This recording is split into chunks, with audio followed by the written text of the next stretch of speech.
There is a substance sitting on the moon right now that is worth $20 million per kilogram. Now, gold is $75,000 per kilogram, cocaine is $30,000 per kilogram, and diamonds are $55,000 per kilogram. And what's even crazier is that a company has already contracted to buy this exact product before we have even landed back on the moon. Right now, there is a 322-foot rocket in Florida pointed at the moon, and 4 astronauts are about to climb inside and go farther from the Earth than anyone has in over 50 years. But the substance that is buried on the moon is what makes this exact moment completely different than before.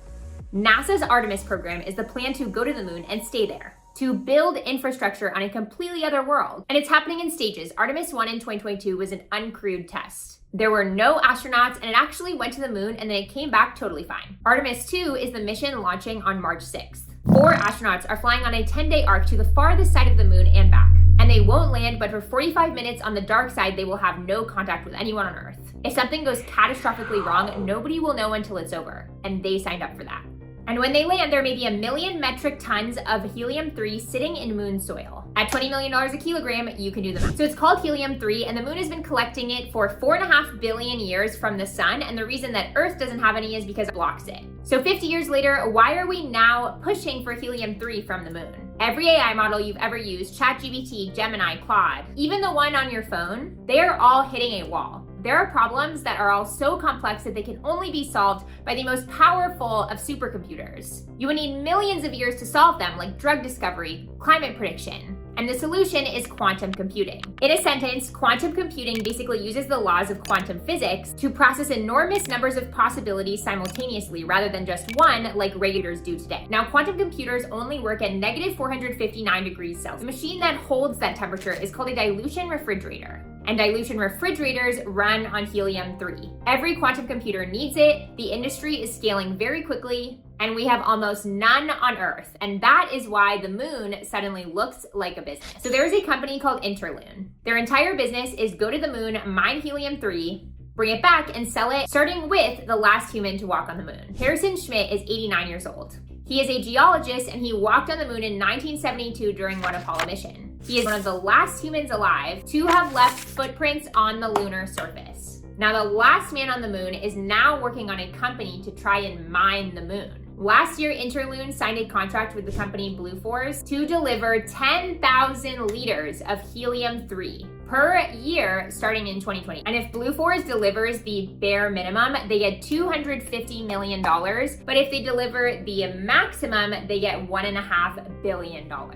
No human has ever even touched the lunar surface in that area. And there is already a purchase agreement for what comes out of it. The US Department of Energy even signed their own deal. They want 3 liters delivered by April 2029. Now, that is the first government contract in all of history for a non-Earth resource. But will they actually be able to deliver? To get just 1 kilogram, worth $20 million, you have to move 1 million tons of dirt on a world with no atmosphere and no repairmen. And temperatures swing from 250 degrees Fahrenheit to negative 280 degrees Fahrenheit every 2 weeks. So basically, once equipment lands, you can't have a human there controlling it. The communication delay is too long, and you need to have machines that can operate on their own. So Interloon CEO said that their first delivery will be a little bit more than 3 liters, which is worth about $9,000, and they are spending millions to make sure that this happens. But the people that will actually make money from this entire operation are not the people that will mine from the moon. I'm about to tell you who's actually going to be making billions. In order for you to get the full picture, we're going to have to go back to 1849. At this time, gold was discovered in California, and the people who got rich